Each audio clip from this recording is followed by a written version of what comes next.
رہ جائیں گے جی. وہ ڈاکٹر ذاکر نائک اللہ اس کو سلامت رکھے، اس نے اب یہ پڑھا، شیخ دیداد تھے تو وہ ان کے مجموعے میں للکارتے تھے. تو یہ روایت نہیں حضرت عمر رضی اللہ عنہ صحیح، اس کے راوی ضعیف ہے، مجالد بن سعید اور دوسرے، کوئی بھی نہیں یہ روایت تھی. آپ نے کیوں روکنا تھا؟ قرآن تو کہتا فاتوا بالتورات، لاؤ تورات پڑھو. جزاکم اللہ خیر. مولانا قرآن کریم کے ایک حکم کے حوالے سے بھائی نے سوال پوچھا ہے کہ جب ہمارا دین ہمیں اس بات کی اجازت دیتا ہے کہ ایک مرد ایک کے بعد دوسری شادی کر سکتا ہے، تو پھر جب حضرت علی رضی اللہ تعالیٰ عنہ شادی کرنے لگے تو نبی کریم صلی اللہ علیہ وسلم نے اس پر ناراضگی کا اظہار کیوں فرمایا تھا؟ اب سوال میں غلطی یہ پوشیدہ جو میرے دوست کے ذہن میں نہیں کہ آپ نے دوسری شادی کو ناپسند نہیں فرمایا، نہ آپ یہ کہہ سکتے تھے کہ علی دوسری شادی نہ کرے. یہ آپ اپنی شریعت کے خلاف کیسے بات کہہ سکتے؟ آپ نے خطبے میں یہ بات کہی کہ میں حلال کو حرام نہیں کر سکتا، نہ حرام کو حلال کر سکتا ہوں، دین میں جو کچھ ہے ٹھیک ہے، علی اس پر عمل کرے. دوسری شادی کی بات نہیں تھی، شادی کر رہے تھے ابو جہل کی بیٹی کے ساتھ، وہ ہو چکی تھی مسلمان ہی، ٹھیک ہے. مگر حضور نے جی السلام علیکم. السلام علیکم جی مولانا. تو یہ دینی حکم نہیں تھا، آپ ان کے سرپرست تھے، بڑے بھائی تھے، باپ کی جگہ تھے. مشورہ کہ اگر علی تم یہ کرنا چاہتے تو فاطمہ کو طلاق دے دو، اللہ کے دشمن کی بیٹی ہے، رسول کی بیٹی ہے، گھر میں کیسے رہیں گی، لڑائی جھگڑے ہو جائیں گے، فاطمہ میرے دل کا ٹکڑا، اس کو رانج پا. مشورہ حضرت علی سمجھ گیا، یہ کوئی نہ منع تھا. وہ صاحب پہلے کہا کہ حلال کو میں حرام نہیں کر سکتا، اس حدیث کا ٹکڑا. یہ صرف ابو جہل کی، اگر اور کسی کے ساتھ شادی کر رہے تھے نہ کرتے. بات سمجھنی چاہیے. ہیلو جی جی جی میری بہن پوچھے آپ.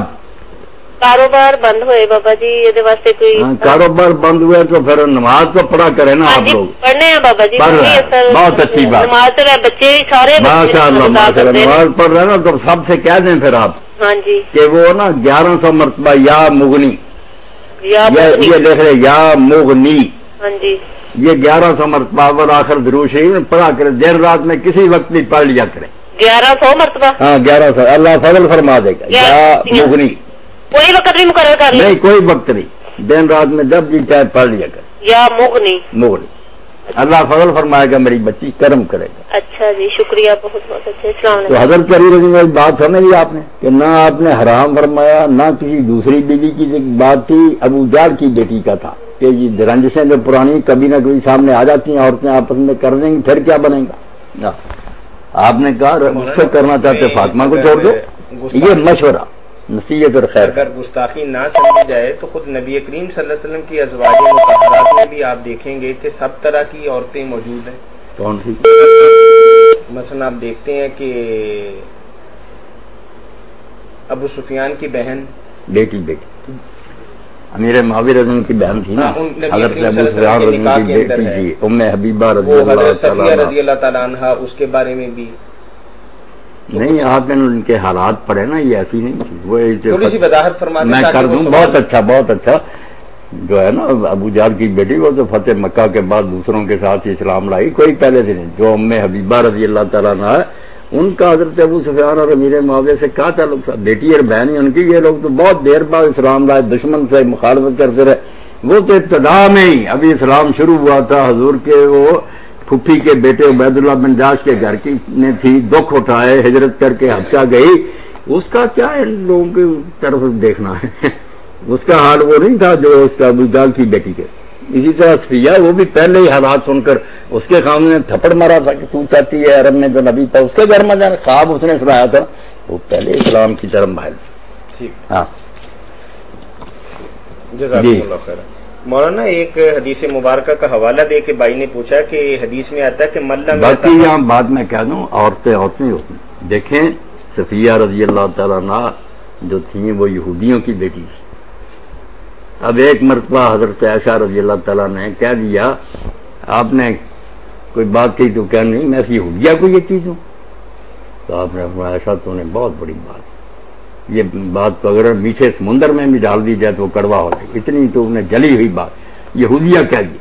اور انہوں نے بھی کیا کہا حضور مجھے یہ نا حفصہ اور یہ کہہ دیتی ہے یہودن. تو آپ نے فرمایا تم کہا کرو کہ میں 2 نبیوں کی بیٹی ہوں، میرے باپ جو تھے ہارون تھے اور میرے چچا موسیٰ تھے اور اب خاوند میرے محمد ہیں سر. تو یہ لڑائی جھگڑے عورتوں میں ہوتے رہتے ہیں، اس لیے مصیبت پیدا. آپ نے حرام نہیں فرمایا، صاف کہہ دیا کہ میں حلال کو حرام نہیں کرتا علی والی بات میں، اور کسی عورت کی بات نہیں. ایک دشمن خدا کی بیٹی کے فرمایا عورتیں جھگڑیں گی، فاطمہ کو دکھ ہوگا، کرنا چاہتے تو اس کو چھوڑ دو، دوسری سے کر. ان کے لیے یہ ہدایت کافی تھی، ورنہ یہ نہیں کہا کہ دوسری نہیں کر سکتے. وہ ایک اور شکایت کے حوالے سے تاریخی طور پر بات ہے کہ حضرت عمر فاروق رضی اللہ تعالیٰ عنہ کو کہا گیا کہ بی بی جو ہیں وہ ہفتے کے دن کا زیادہ خیال کرتی ہیں اور یہودیوں کو نوازتی ہیں. تو انہوں نے پھر حدیث کہا کہ جب سے میں ایمان لائی ہوں کہ جمعے کے دن کو میں بہت زیادہ اہمیت دیتی ہوں، جبکہ یہودیوں پر عنایات کے حوالے سے چونکہ میری ان کے ساتھ قرابت داری یا رشتہ داری تھوڑی بہت ہے تو ان کے ساتھ میں حسن سلوک کرتا ہوں. بالکل حضرت صفیہ ایسا ہی ترتیب کرتے ہیں، اگر قرابت تو ہے نا. جی ایک حدیث مبارک ہے کہ ملم یتغنى بالقرآن فلیس منا. اس حوالے سے بھائی نے پوچھا ہے کہ اس حدیث کی روشنی میں. جی السلام علیکم. وعلیکم السلام. جی ہاں مولانا صاحب کیا حال ہے؟ جی الحمدللہ. یہ ایک دو سوال ہیں. جی جی. اسکول میں ترانہ گایا جاتا ہے، تعظیم کے لیے کھڑا ہونا یہ جائز ہے؟ اسکول میں جو ترانہ ہے نا، قومی ترانہ جب پڑھتے ہیں تو پھر سارے بچے کھڑے ہوتے ہیں. جی جی. اور سینما کے اندر بھی شاید ایسا ہی ہوتا ہے کہ جب قومی ترانہ گایا جاتا ہے تو ساری قوم کو کھڑے ہونا پڑتا ہے. ہاں جی جی جی. اور محفلوں میں بھی ہے نا کہ قومی ترانہ پڑھا جاتا ہے، ہاں تو لوگ کھڑے ہوتے ہیں. شرم جائز ہے یہ؟ شرم جائز ہے، یہ جائز ہے؟ جائز ہے، اس میں کوئی حرج نہیں ہے، نہ یہ شرک ہے نہ کوئی بات نہیں. یہ قوم کا ایک دستور ہے، معروف ہے کہ اپنا جو ترانہ ہے اس کا احترام کیا جائے، اپنی غیرت کا مظاہرہ کیا جائے کہ ہم واقعی متحد اکٹھے. یہ کچھ چیزیں جو نا دین نہیں ہے، نہ اس میں ثواب و عذاب کی بات ہے، یہ معروفات ہوتے ہیں. قرآن پاک میں میرے بھائی اللہ نے بہت سی باتوں میں بالمعروف کہا کہ جو دستور ہے، رواج ہے اس کے علاقے کا، بشرطے کو اس میں دین کے خلاف کوئی بات نہ ہو، بے حیائی بھی یہ برائی کیا ہر ایسی چیزیں لوگ آپس میں اگر ٹھہرا لیتے ہیں تو ساری قوم کو ان کی پابندی کرنی چاہیے. اس قوم کے لوگ جو ہے احترام کرے اس بات کا. یہ کوئی شرک وغیرہ نہیں، نہ کوئی سمجھتا کہ یہ ترانہ ہمیں کچھ دیتا ہے یا نہیں. عبادت کوئی نہیں، پوجا کوئی نہیں. وہ تو قوم نے ایک اپنی غیرت اور محبت کا اظہار کرنے کے لیے ایسا بنا لیا. تو نادان لوگ ان باتوں کو خام خواہ شرک کہہ دیتے ہیں اور پڑھے لکھے لوگ پھر نفرت کرنے لگتے ہیں. یار دین کیا بنا رکھا ہے؟ کوئی حرج نہیں، بالکل جائز ہے. دوسرا سوال ہے یسرب کا کیا معنی ہے؟ یسرب کس کا معنی ہے؟ یسرب. یسرب کا کیا معنی ہے؟ مدینہ منورہ کا پرانا نام. ہاں یسرب کے بارے میں میرے بھائی کہتے ہیں کہ چونکہ تصریف وغیرہ ایسے الفاظ یہ ہلاکت کے ان میں سے نکلا، اس لیے حضور نے منع کر دیا کہ یسرب کوئی نہ کہے، جو کہے وہ کفارہ دے.